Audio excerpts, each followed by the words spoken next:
Civilian model detected. Latency, 66 days.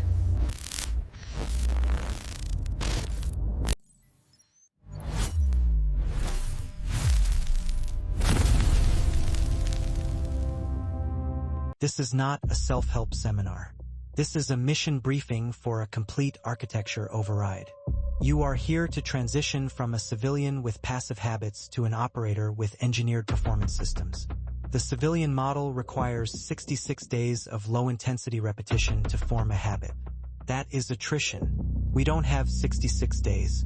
Operator protocols bypass this repetition tax entirely. We use high-intensity neurochemical events to create instant, permanent synaptic restructuring. This process is metabolically expensive, so you must use it strategically for critical system malfunctions only. Your objective is simple: master visceral aversion techniques to eliminate performance-limiting behaviors in a single event. We are moving from slow, incremental change to instant, decisive action. We just established that the 66-day rule is a civilian failsafe for low arousal conditions. We exploit the biological override. The Apex model achieves permanent behavioral change in a single high-intensity event. The civilian model relies on gradual long-term potentiation. We use a massive neurochemical spike, a flood of catecholamines like dopamine and epinephrine, to instantly tag specific synapses as critical priority. Think of the Garcia Effect.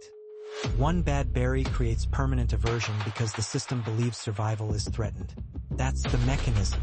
Low intensity requires high frequency, but high intensity requires only one event. We are weaponizing your survival instinct.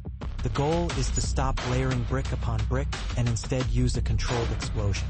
This is neuromodulator-gated plasticity, the shock override.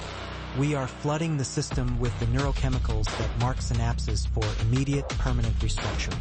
We have two primary exceptions to the slow change rule. First, the shock override. Associate the target behavior with a shocking emotional phenomenon to create instant aversion. Second, synthetic nervous system regulation. Your brain processes high-fidelity visualization as reality. We use imagination to induce a synthetic shock without actual physical trauma.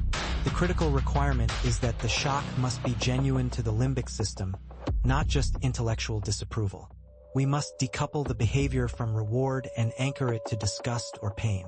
This leads us directly to the core protocol. This is the core operator technique for breaking cognitive loops, the Scorched Earth Visualization Protocol. We are using controlled amygdala hijacking to move target behaviors from the reward category to the disgust/pain category. Phase 1. Identify the target with surgical precision. Phase 2. Amplify the stimulus.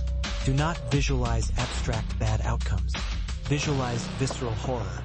Instead of, "I will lose money," visualize necrotic rot spreading through your physical tissue. Feel the nausea. Phase 3. Spike the nervous system. Hyperventilate or tense muscles to trigger an amygdala hijack. Make your limbic system believe the threat is real. Phase 4. Collapse the anchor.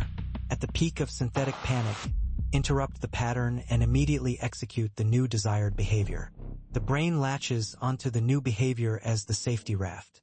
Now we apply this framework to a common system malfunction. Protocol Alpha, the hemorrhage, is designed for focus fortification. We re-engineer the neural response to distraction by moving it from low-cost entertainment to critical system failure. Execute this 60-second intervention the moment the urge to distract arises. Phase 1. Materialize the resource. Visualize your time and attention as a finite, bioluminescent fluid liquid gold in your chest tank. This is your only currency. Phase 2. The laceration. Distraction is not a screen. It is a rusty blade slashing the tank. Feel the pressure drop. Hear the hiss. Watch the golden fluid turn to gray sludge. You are not relaxing. You are bleeding out. Phase 3. The atrophy. Fast forward the simulation. See the 5-year vision of mediocrity. The empire traded for a 10-minute dopamine hit. Induce physical nausea at this vision. Phase 4. The cauterization. The hard task, the work, is the cauterizing iron that stops the bleeding. Feel the pressure stabilize. You are sealed, secure, and building. Next, we apply the Scorched Earth protocol to the most insidious threat to the modern operator. Protocol Alpha focused on fortifying your attention. Now we target a specific high-leverage vulnerability, Protocol Beta digital castration.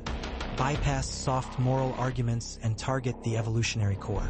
Pornography is not a harmless distraction. It is a supernormal stimulus that hacks your brain into believing you are achieving genetic victory while you are actually achieving biological irrelevance. The core mechanism is reframing this behavior from sexual release to voluntary cuckoldry. You are the beta male watching the alpha on screen. You are not a participant. You are a spectator. Your raw energy, the virility needed for real-world conquest, is being drained into the internet void. Execute the 4 phases to visualize the screen as a parasite and the act as energy transfer. At the peak of induced disgust, sever the connection and immediately redirect that energy into a high testosterone, real-world task.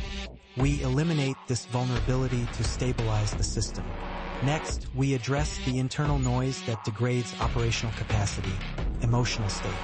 We have eliminated a critical external vulnerability.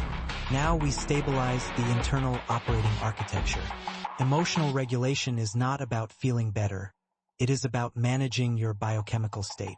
Your emotions are data points, not drivers of behavior. The protocol is interoceptive labeling. Decouple the signal from the narrative. When you feel a spike, do not say, "I am angry." That is effective and reactive.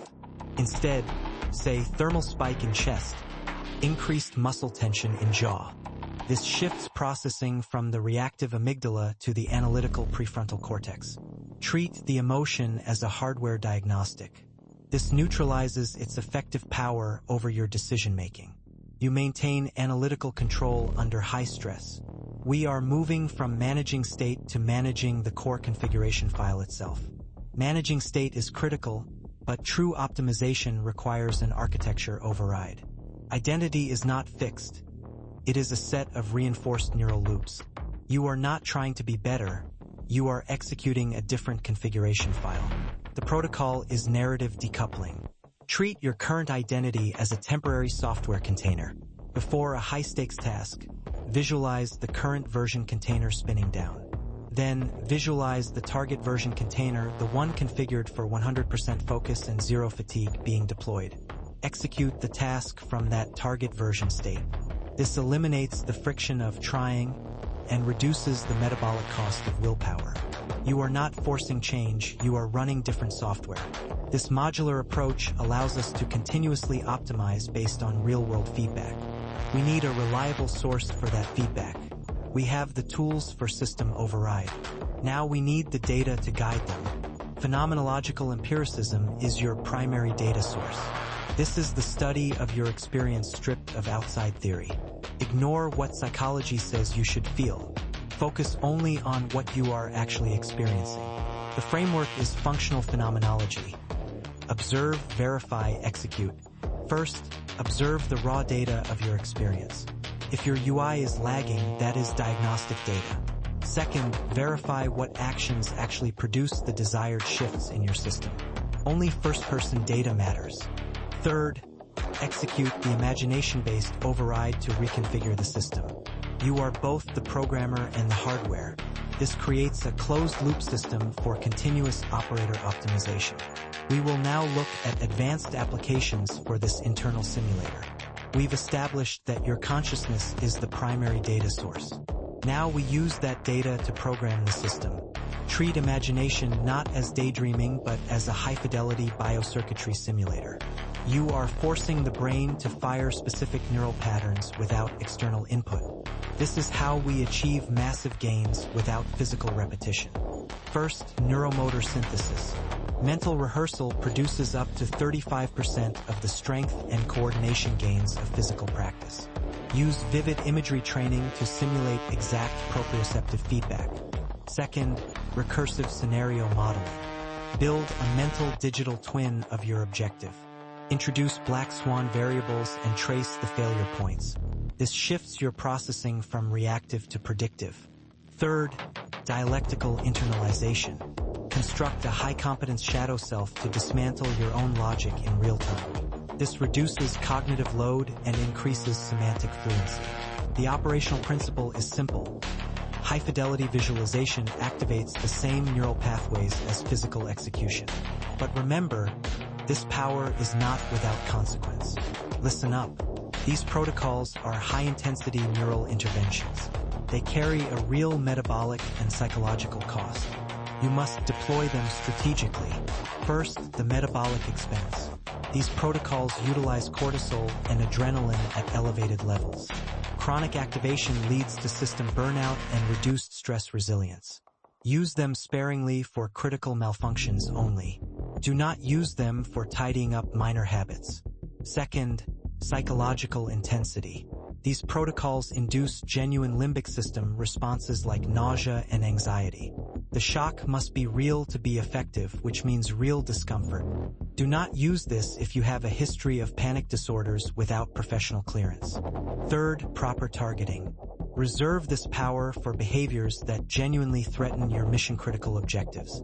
Do not weaponize it against normal human needs like rest or social connection. Finally, allow an integration period. After deployment, allow 48 to 72 hours for neural consolidation. Do not stack multiple high-intensity interventions.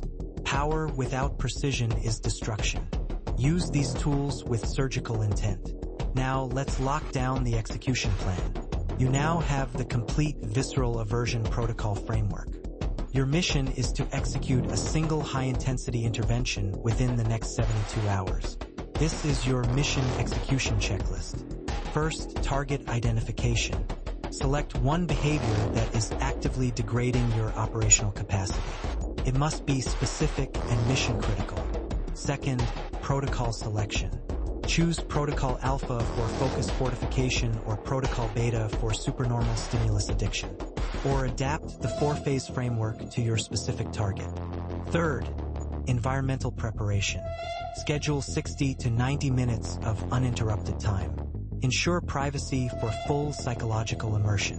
Have your immediate high-value task ready for the Phase 4 redirect. Fourth, execution. Follow the protocol exactly. Do not soften the imagery. Push your nervous system to genuine discomfort. Intellectual understanding is insufficient. Fifth, post-execution monitoring. Document the subjective response intensity. Track the behavioral change over a 7-day window. You are not a civilian trying to improve. You are an operator executing a system upgrade. Execute with precision and commitment. Dismissed.